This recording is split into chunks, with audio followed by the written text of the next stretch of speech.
My name is Amanda Cole, and 6 years ago, I put my mother's entire life in a 10 by 10 storage unit and told myself that was enough. I want you to remember that detail because it matters for what happens next. Here's where this story ends up, or at least here's where I'll take you before I take you back to the beginning. I'm standing in my father's backyard.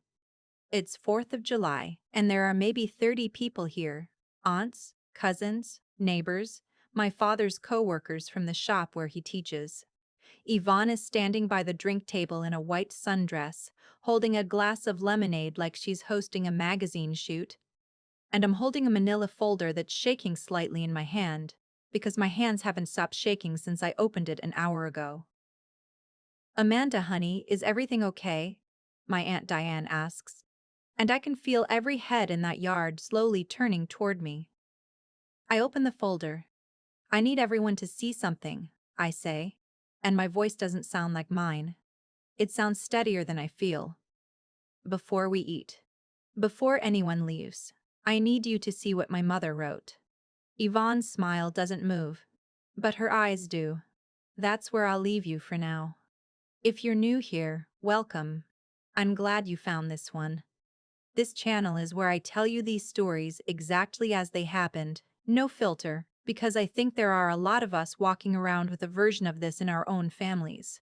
If that's you, hit subscribe, because trust me, you're going to want to be here for what happens in that backyard. Now, let me take you back to where it actually started. A Tuesday. An ordinary Tuesday in March, when I still believed my mother's things were safe. I'm 30 years old. I work as a paralegal at a family law firm in Columbus, which is its own kind of joke, considering how long I avoided dealing with my own family's unfinished business. I have a one-bedroom apartment 15 minutes from my dad's house. I water my plants on Sundays. I am, by most measures, a stable, functioning adult. But there's a storage unit on the east side of town that I hadn't opened in 8 months, and not opening it was the whole point. My mother, Patricia, died when I was 24. Ovarian cancer, fast once it was found, slow enough to say goodbye. In the 2 years after, I packed up her house, her wedding dress, still in its garment bag, her jewelry box, the quilts she made me learn to sew on, badly, one long, humid summer, a shoebox of letters. I put all of it in a unit and I paid the bill every month like a small, quiet vow. I didn't need to go in there. I just needed to know it existed. My father remarried 4 years ago. Yvonne is a real estate agent, sharp, capable. The kind of woman who alphabetizes the spice rack and somehow makes it look like love instead of control. She was kind to me, in her way. Practical kindness. The kind that shows up with a casserole and a 5-year plan. I never told her the storage unit bothered me. Why would I? Grief isn't supposed to get a vote in other people's lives forever. That's what I told myself anyway, every time I noticed my mother's photos slowly migrating off the hallway wall, or the way nobody said her name at Thanksgiving anymore unless I said it first. I told myself that was fine, too. It was Sarah who called me that Tuesday, my best friend since college, the kind of friend who says the thing you're both thinking before you're ready to think it. "Amanda, are you sitting down?" I'm at my desk. Why? I was scrolling an estate sale group. Don't ask, I collect weird stuff, it's a whole thing. And I need you to look at something. I need you to tell me I'm wrong. She sent the link before I could ask wrong about what. It was a listing. Saturday estate sale off Route 40, photos of a garage with folding tables, furniture, kitchenware. And there, on a rolling rack between a prom dress and someone's old bridesmaid gowns, hung a wedding dress with an ivory lace bodice and a small tear near the hem that had been mended badly by hand. I mended that tear. I was 19. My mother laughed at my stitches and told me they'd hold anyway, because love doesn't need to be neat. The price tag read $40. I sat at my desk for a full minute not breathing. "Amanda?" Sarah said. "It's her dress, isn't it?" "It can't be. It's in storage." "Is it though?" I didn't answer her. I was already grabbing my keys. The drive to the storage facility took 18 minutes and felt like 18 years. I kept telling myself there were 1,000 wedding dresses with mended hems in Ohio. I kept telling myself that right up until I put my key into the lock on Unit 114 and the lock didn't turn, because there was no lock there to turn. The unit was open, not broken into.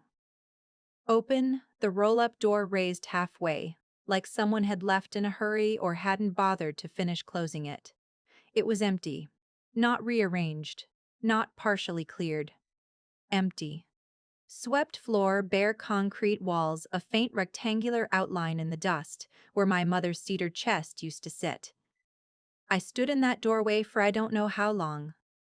I remember a woman from the front office walking past with a clipboard, and I remember asking her, in a voice that came out strange and small, when Unit 1114 had been cleared.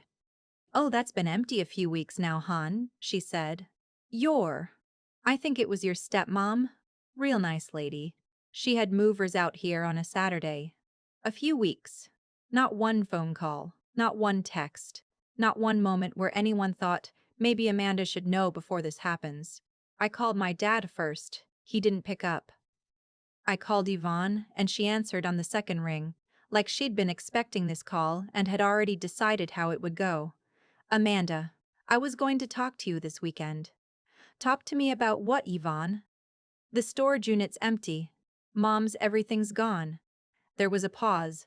Not a guilty one. A patient one, like she was choosing kind words for a child who wasn't ready for the truth. "I know this is a shock," she said.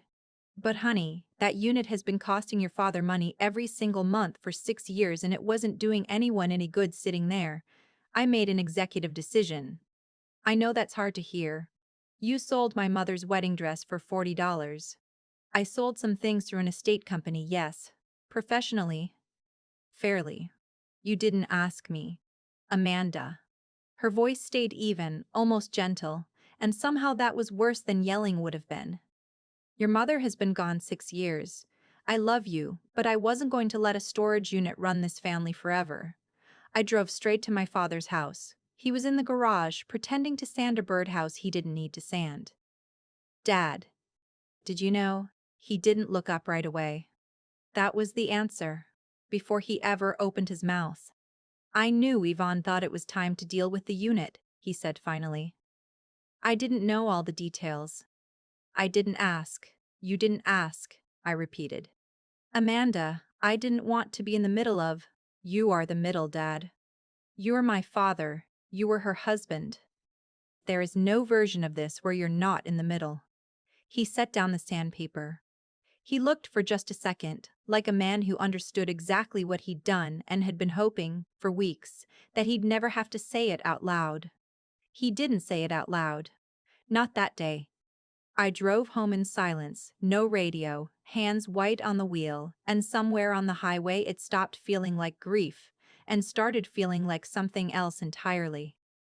It wasn't about a dress. It was never just about a dress. It was about the fact that my mother had been quietly, patiently erased from this family for years, and nobody, not my father, not my stepmother, not one single person, had thought I deserved a say in it. I didn't cry that night. I sat at my kitchen table with my laptop open to that estate sale listing, and I started taking notes like the paralegal I'd trained 4 years to become. Because if no one was going to ask me first, I was going to make sure they answered for it after. The estate sale company was called Whitfield and Bell, and it took me 3 days to get anyone on the phone who'd actually talk to me. "I can confirm we handled a sale for Yvonne Cole," the woman said, careful in that way people get when they can tell a call might turn into a problem. "But contracts are confidential unless you're the account holder. I'm the daughter of the woman whose things you sold. I understand that's difficult. I do. But I can't release account details." I asked her one question before she could hang up on me. "When was the contract signed?" She paused. I heard paper shifting. "6 weeks before the sale date," she said, like it didn't mean anything. It meant everything. 6 weeks.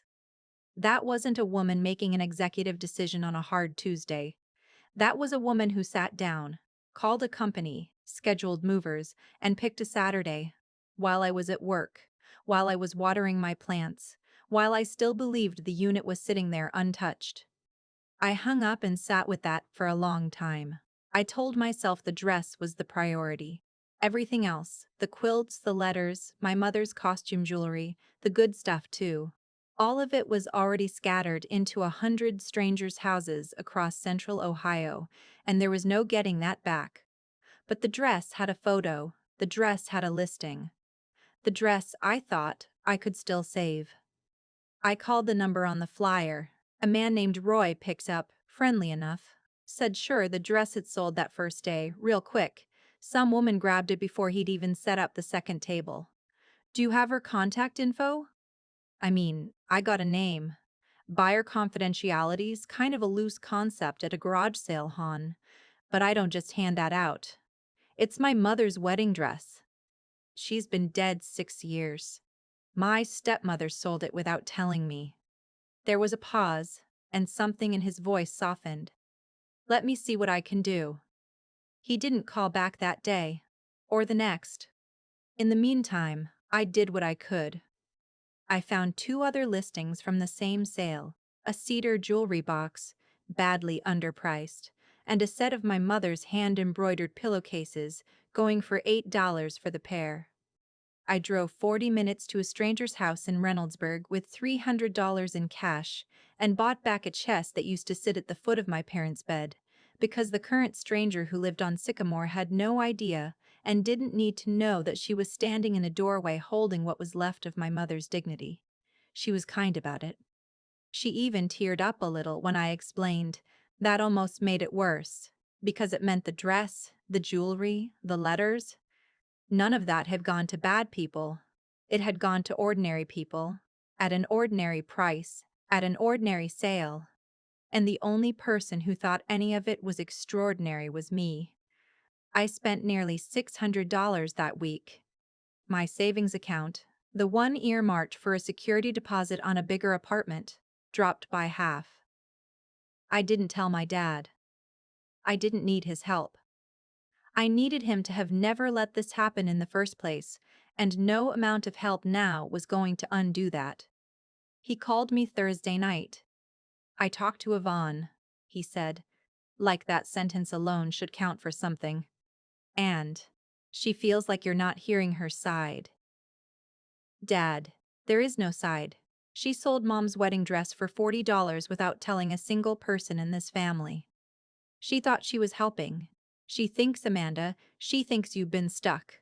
For years. And she's not entirely, don't finish that sentence. He didn't. That was almost worse than if he had. Don't finish that sentence. He didn't. That was almost worse than if he had. I'm not choosing sides, he said instead, quiet, like that was supposed to be comforting. You already did, I told him. You chose it the day you let her sign a contract 6 weeks in advance and didn't think to mention it to me. Neutral isn't a real place, Dad. You're just choosing quietly. I hung up before he could answer because I already knew what his silence would sound like, and I didn't have it in me to hear it again. Chloe called me 2 days later. My stepsister and I had never been close, not enemies, just distant. 2 people who'd been assigned to each other by other people's decisions. She sounded nervous on the phone in a way I'd never heard from her before. I need to tell you something, she said. And I need you to not hate me for it. Chloe. I knew, she said, fast. Like she needed to get it out before she lost her nerve. Not everything. But I saw a contract on the kitchen counter, like 6 weeks ago. I saw the name of the storage place. I didn't say anything because, I don't know. Because it's easier not to ask my mom things. It's always been easier. I didn't say anything for a second. You could have called me, I said finally. I know. You could have called me, Chloe, and I would have stopped it. I know that too. Her voice cracked slightly. I'm sorry.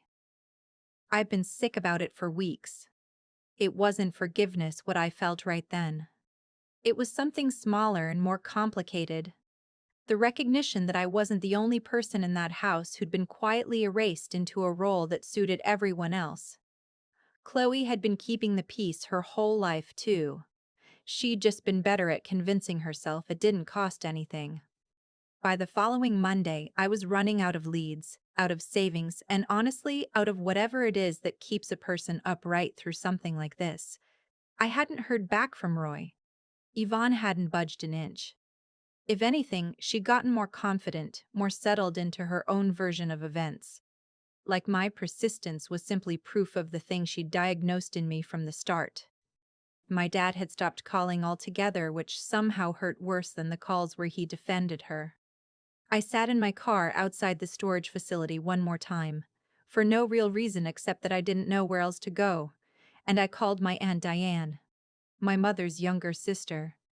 The one person who'd said Patricia's name out loud at every single holiday for 6 years without anyone having to remind her to. "I think I'm losing," I told her. My voice finally broke, right there in the parking lot. "I bought back a jewelry box for cash from a stranger, Diane. I have $300 less in my savings account and I still don't have the dress. Dad won't fight for me. Yvonne thinks she did something noble. I don't know what else I'm supposed to do." Diane was quiet for a moment. "Come by the house," she said. "I need to show you something." Her kitchen table was covered in old shoe boxes by the time I got there. The kind of boxes people keep photographs in. Except these were full of cards, letters, scraps of your mother's handwriting that I hadn't seen in years and had almost forgotten the shape of. "Your mom gave me some of this for safekeeping back when she got sick," Diane said. "I never went through all of it. Didn't have the heart." She slid one card across the table. I recognized the handwriting before I read a single word. Small, slanted, the same hand that used to sign my birthday cards. For Amanda. "The dress is yours when you're ready. Don't let anyone rush you. Love always, Mom." I read it 4 times before I trusted myself to speak. "She wrote this," I said. "She actually wrote this." 6 months before she died," Diane said. I remember her telling me about it. She wanted it in writing. She said. Diane hesitated, like she was deciding whether to hand me one more thing I wasn't ready for. She said Yvonne had asked her once if she could have some of the jewelry. "Before you and your dad were even engaged to be, before any of this. Your mother said no, flat no. She never told your father why." I sat back in my chair. 6 years of Yvonne insisting this was about moving forward, about practicality, about protecting a family from a grief she thought had overstayed its welcome. And the whole time, there had been a piece of paper sitting in a shoebox in her sister-in-law's kitchens proving it was never about grief at all.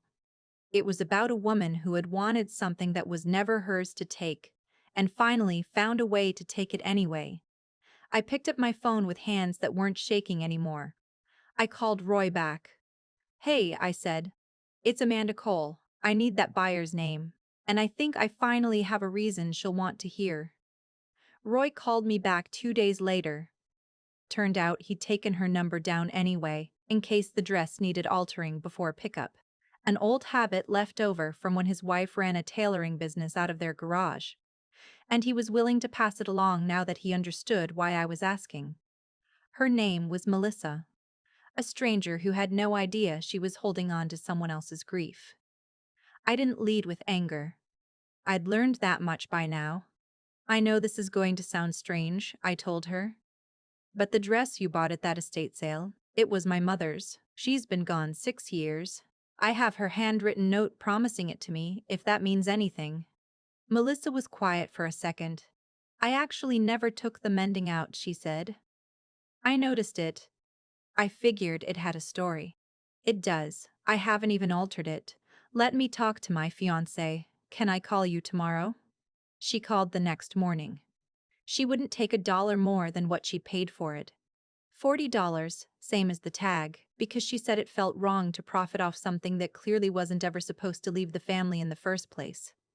I sat on my apartment steps for a long time before I could make myself go inside. The kind of crying that doesn't look like much from the outside but empties you out completely. I had the dress. I had the card. I had Diane's memory of a request my mother refused years before any of this started. I had the timeline from Whitfield and Bell, 6 weeks of planning disguised as a spontaneous decision. What I didn't have yet was a room full of people who needed to hear it. The 4th of July had been on my father's calendar for months. The same backyard gathering it always was. String lights over the patio, Yvonne's sister flying in from Cincinnati, half the extended family showing up with potato salad and lawn chairs. Normally, I dreaded it a little. This year, I RSVP'd yes within the hour. I didn't tell anyone what I was bringing. I thought about doing it privately first. One more conversation, just Yvonne and me. One more chance for her to look at the card and say something that sounded like sorry. But I already knew how that conversation would go, because I'd had 4 versions of it already, and every single time she'd found a way to make her decisions sound like care. I was done handing her private rooms to be reasonable in. Some things only become true once everyone is standing there to see them. The yard was full by 6. Diane came early and squeezed my hand without asking why the folder in my bag looked so thick. Chloe showed up alone, which was unusual, and found me by the drink table before I'd even said hello to anyone else. "I want you to know," she said quietly, "whatever happens today, I'm not going to sit this one out again." I looked at her for a second. It was the first time she'd ever said something to me like she meant to be counted on. "Okay," I said. "I might hold you to that." My father found me near the fence, holding a paper plate he hadn't touched. "You look like you're about to do something," he said. Not accusing. Just tired. Like a man who'd been waiting weeks for a storm he knew was coming and had run out of ways to postpone it. "I am," I said. "Amanda, you had 4 chances to be honest with me, Dad. I'm not asking for a 5th. He didn't argue. That, more than anything, told me he already knew what was in the folder. I waited until most people had plates in their hands, until the conversation had settled into that easy hum of a family party, until Yvonne was standing by the drinks in her white sundress, looking exactly like a woman who believed the hardest part of this was already behind her. Then I walked to the middle of the yard. "I need everyone to see something," I said. "Before we eat. Before anyone leaves. I need you to see what my mother wrote." The yard went quiet the way yards do when someone says a sentence they clearly rehearsed. Yvonne's smile didn't move. Her eyes did. I opened the folder. I held up the card first, and I read it out loud, slow, so no one could tell themselves later they'd misheard. "For Amanda, the dress is yours when you're ready. Don't let anyone rush you. Love always, Mom." A few people around the yard actually gasped. My cousin Katie covered her mouth. Yvonne's sister Renee, who'd flown in from Cincinnati only that morning, went very still, glancing between Yvonne and the card like she was doing the math in real time. Diane didn't say a word. She just nodded, like she'd been waiting 6 weeks to watch this land. "This was written 6 months before she died," I said. "My aunt has had it in a shoebox this whole time. I didn't know it existed until 2 weeks ago." I pulled out the next sheet, the timeline from Whitfield and Bell. The contract date. The 6 weeks between planning and execution. "This isn't a woman clearing out a storage unit on a hard afternoon," I said, looking directly at Yvonne now. "This was scheduled. Deliberately. While I had no idea it was happening." "Amanda, this isn't the place," Yvonne started, and her voice had lost its usual calm. It had an edge now, thin and defensive. "It's exactly the place," I said. "You made a private decision about my mother's life. I'm allowed to make this one public." I told the yard about the dress, the ivory lace, the tear I'd mended at 19, the $40 tag, the stranger named Melissa who gave it back to me without asking for a cent more than she'd paid, because even she understood it was never supposed to leave this family. Then I told them what Diane had told me. That years before any of this, before my father had even remarried, Patricia had said no to Yvonne once. About jewelry. about the very things that ended up on a folding table off Route 40, and never told my father why. The yard was silent enough to hear the ice melting in someone's drink. Somebody had to make a decision, Yvonne said, her chin lifting the way it did when she'd already decided she was right. Your mother's been gone 6 years, Amanda. I wasn't going to let a storage unit run this family forever. I still believe that. There it was. The same sentence. Word for word. Months later, like she'd never once reconsidered it. You said that to me the day I found out the unit was empty, I said. I remember it exactly. I lifted the card so it sat next to my own voice. Your mother's been gone 6 years. I'm not going to let a storage unit run this family forever. Say it again, Yvonne. Say it right next to what she actually wrote me. I let the yard sit with both of them at once, her sentence. And my mother's. She wrote this because she knew you'd try, I said quietly. Not because she didn't trust me to grieve right. Because she didn't trust you to wait. Yvonne's face changed. Not into guilt exactly. Into something closer to the sound of a story collapsing under its own weight, in real time, in front of the only audience that had ever mattered to her. I thought this was the right call, she said. But her voice had gone thin. Your father wasn't going to. I could have, my father said. Every head in that yard turned. He set his plate down on the porch rail. He looked older than I'd ever seen him look. And steadier, too. Like he'd finally stopped bracing against something. I knew there was a contract, he said. I saw the paperwork on the counter and I didn't ask questions because asking questions meant picking a side. And I've spent 6 years telling myself staying quiet wasn't the same as choosing. He looked at Yvonne and then at me. It was. I let this happen by never once saying no.